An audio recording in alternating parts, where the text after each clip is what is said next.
So it's all for play for still. I think so. Do you want to bet against us?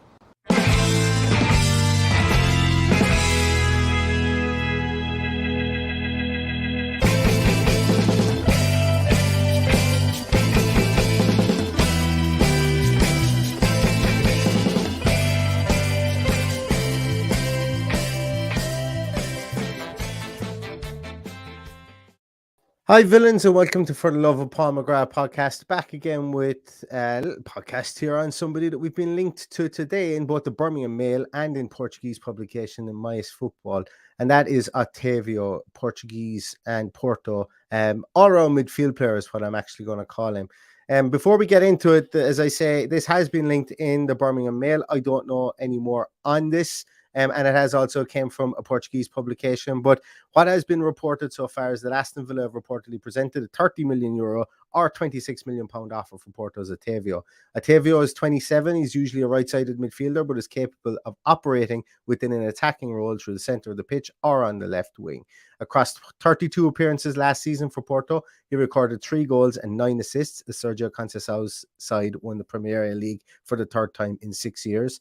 According to Portuguese news outlet Mais Futebol, Villa presented an initial offer of €30 million for Otavio, which was immediately rejected by the club. But Porto reportedly reminded Steven Gerrard's side of the release clause inserted in the player's contract, which normally would be €60 million, but has been lowered to €40 million until July the 15th due to a clause in his current deal. So for me, I suppose that gives us a little bit of a deadline to know whether this is actually going to become concrete or not. I think there's a big difference between 60 million and 40 million. I don't think the club goes to 60 million for many players, specifically for 27-year-old players coming from outside of this league. But 40 million might be within the club's wheelhouse. 40 million euros, that is, might be within the club's wheelhouse. And I think that it's important that a date has been mentioned there with regards to July the 15th. So that is the reporting that we have had so far, and that's why I'm doing this podcast. So Otavio himself, he is, and I have some slides here which I'm just going to load. And while they are loading, there we go. So Otavio himself, he's 5'8", he's right-footed, and he's a Brazilian-born Portuguese international. Now, immediately straight away, when we look at his height, is kind of a concern for me because I am somebody that wants a small bit of heft and a small bit of height within midfield. But I do think that this helps to paint a picture of somebody that is somebody within or the type of player, should I say, that Steven Gerrard might be looking to pair with the current midfielders that we have. And I don't think that this would be that we would only have one shot at a midfield player. I think we're going to heavily invest in the midfield area, and he may not be the only person that comes through the doors in along with Boubacar Kamara as well.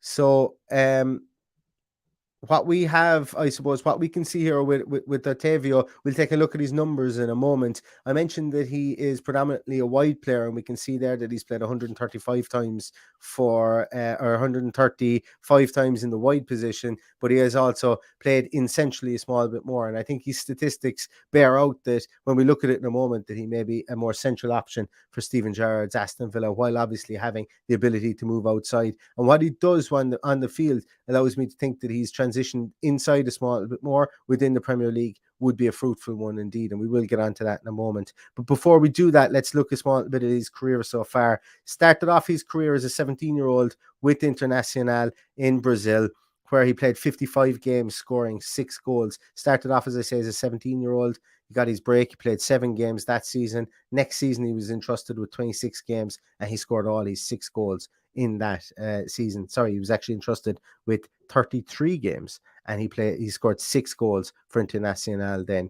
That gave him his big break, and he moved to Porto in 2014, where he played with their B team, was loaned out to Vitória de Guimarães for a two-season loan. Well, it seems like an 18-month loan, to be honest with you, where he played 35 games, scoring 7 goals. And that really put him on Porto's map because he was playing in the Premier Division of the Portuguese league. And when he came back, he was inserted into the Portuguese team in 2016. And since then, he's gone on to play 237 games, scoring 24 goals across his Porto career. And that's in all competitions as well, which, he was entrusted at getting into that Porto team as a 21, 22-year-old. And he hasn't really relinquished his position there that much. So as I say, he plays under Sergio Conceição's Portuguese team. They have been all conquering, I suppose, really within Portugal at the moment. Over the last couple of years, as they said there, he's won it for the third time in the last 6 seasons. He is tasked with doing an awful lot of work around the field. And let's take a look at those statistics in a moment. But before we do, I mentioned that he recently broke into the Portuguese team. That was in 2021, where he played 2 games, scoring 1 goal. That goal was against Qatar in a friendly in September the 4th, 2021.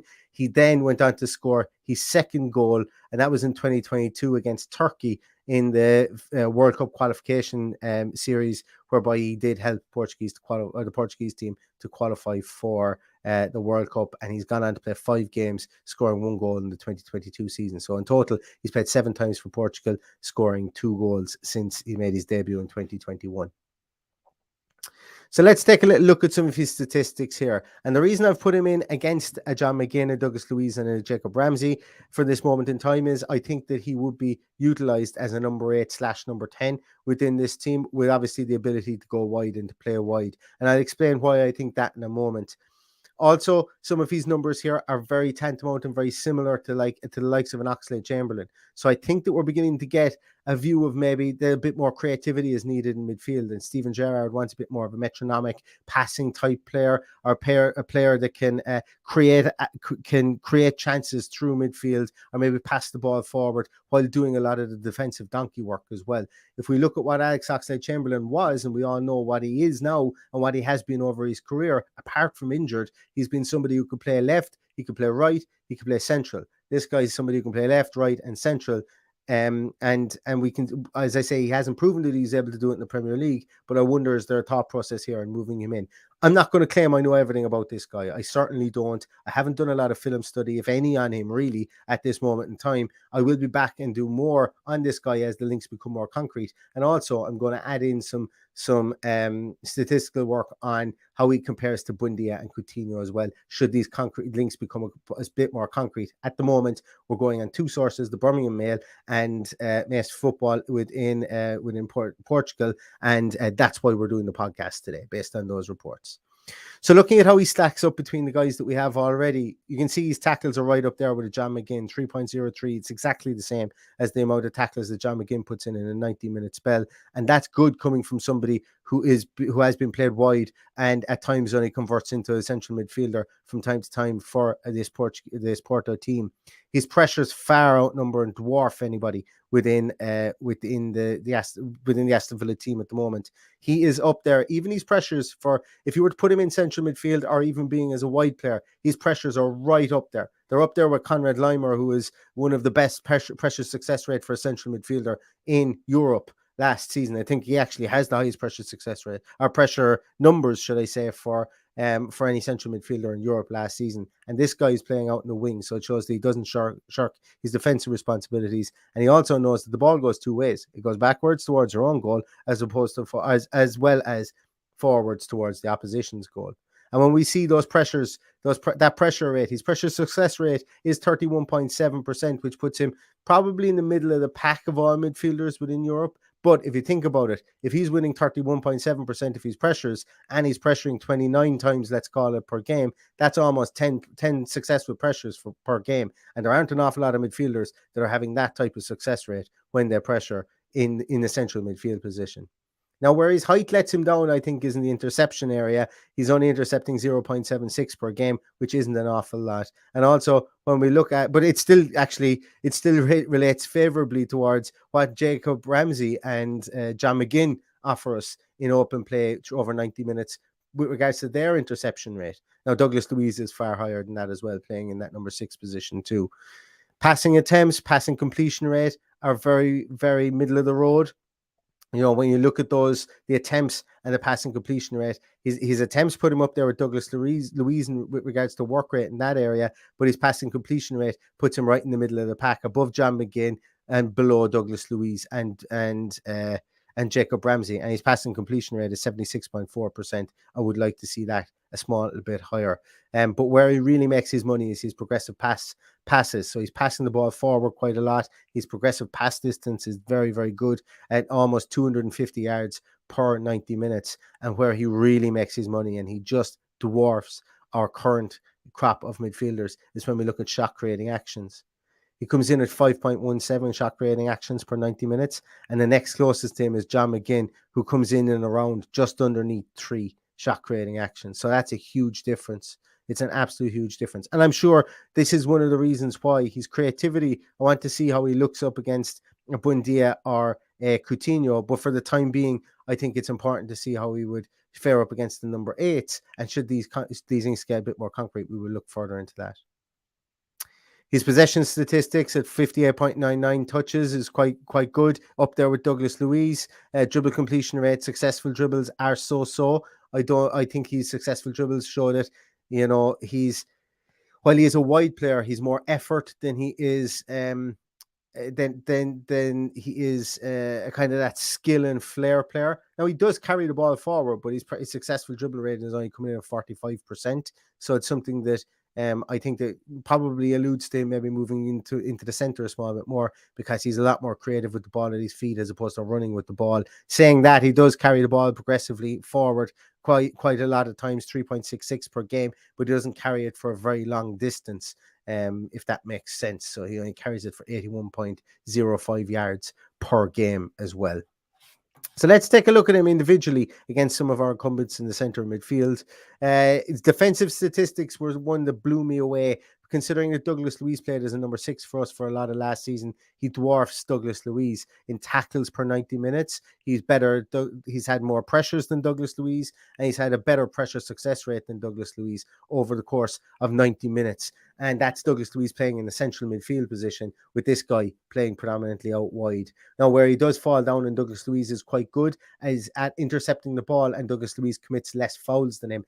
That's something I didn't mention about Otavio, is a lot of his fouls are committed because of his overzealous pressure rate. He's pressuring people. It's obviously an unsuccessful pressure if you give away a foul. And I think he's just one of these terrier-like, nibbly type players that nibbles at people's feet, gives away those fouls in and around the middle of the park and up high up the field, and almost slows down the play more so than anything else, which might be something Aston Villa might need. That little bit of a niggle inside in midfield, as opposed to somebody who'll run through you like a train. Although I would prefer to have both on my team, if it was possible. When we look at the passing statistics, Douglas Luiz was used as our pivot player, so he has more pass attempts and he has a higher pass completion rate than Otavio. But Otavio's progressive passes, his progressive pass distance, and the amount of shot creating actions he affects within the game is a lot higher. And then when we look at his possession stats, Otavio is better at dribbling, he's better dribble success rate, he's completed more dribbles, he's carried the ball forward an awful lot more, and that is something that you would expect from Otavio, although Douglas Luiz did have quite high numbers of those for a number 6 within the Premier League last season. So let's see how he tallies up with John McGinn. And I think some of the things he does mimic John McGinn in an awful lot of senses. So when we look at tackles, he has the exact same tackle per 90-minute rate as John McGinn, 3.03 tackles per 90 minutes, which shows that these guys are very effervescent players getting around the place. Now, he absolutely destroys John McGinn in the pressure rate. I have mismarked the pressure success rate here. John McGinn does not have a better pressure success rate than Otavio. Otavio has a 31.7% pressure success rate, and John McGinn is a 31.1%. That is an error on my behalf. But when we look at interceptions and fouls committed, John McGinn comes in at a better rate than Otavio in those areas. Passing statistics, Otavio wins his more passing attempts, better pass completion rate, and has a better progressive pass rate than John McGinn. Looking at the progressive pass distance, John McGinn does have a slightly better progressive pass distance mark than Otavio, but the shot creating actions and goal creating actions are heavily in Otavio's favour, probably based on the fact as well that he has played out wide and he has been able to affect the attacking game a small bit more. So it's interesting to see the two players from those aspects. And lastly, we'll take a look at Jacob Ramsey.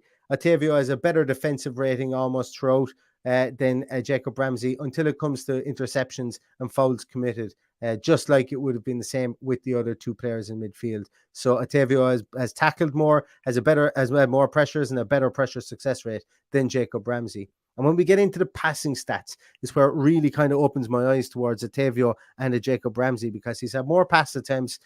While he does have a lesser pass completion rate, his progressive passes, progressive pass distance, shot creating actions, and goal creating actions are far and above that of a Jacob Ramsey. And we know how much Jacob Ramsey affected the game already this season when he was able to get into the attacking positions. So if we've got somebody who statistically has a better rate of doing that, that has to be a positive. And I'm not saying these are like for like, and when we replace the other, I think they could be complementary, because when we look at our possession stats, Jacob Ramsey being our only ball carrier really within the field could be a massive plus point and a massive compliment towards somebody like Otavio. So based on the minimal piece I've seen, this is new reporting. It's not something that not somebody I had earmarked. Otavio would come in and would offer something different. He would offer more attacking impetus in our midfield from the point of passing the ball, and he would also offer that effervescence that John McGinn offers in the middle of midfield. So for me, he tallies up most like a John McGinn when we look at the numbers and when we look at where he could play. And I think that if he were to come to the Premier League, he could be a nice little foil for our midfielders from that point of view. My biggest negative for him is he's very, very small. And I do want a small bit of height in there. And that's just from my initial looks here. I would be interested to see what he looks like against Buendia or Coutinho, and that will be coming soon, should the links get any more concrete. But for the time being, I wanted to see what he looks like as a 6 as an 8 in the middle of that midfield. So that's Otavio, everybody. Portuguese midfielder, utility midfielder, I suppose you could really call him, playing right across the line. Has some really, really good and exciting statistics. I don't know whether this is true. I don't know whether it's going to happen, but he has been linked, and it is important that we do look at all the players that we've been linked. So I hope you've enjoyed this. Please give us a thumbs up if you did. Please subscribe to the channel. Please like us. Any of the links that we have, we will go down through them as best we can. We will try and offer some insight. Should this become more concrete, I would love to look under the hood on this one a small bit more and see where he could fit in.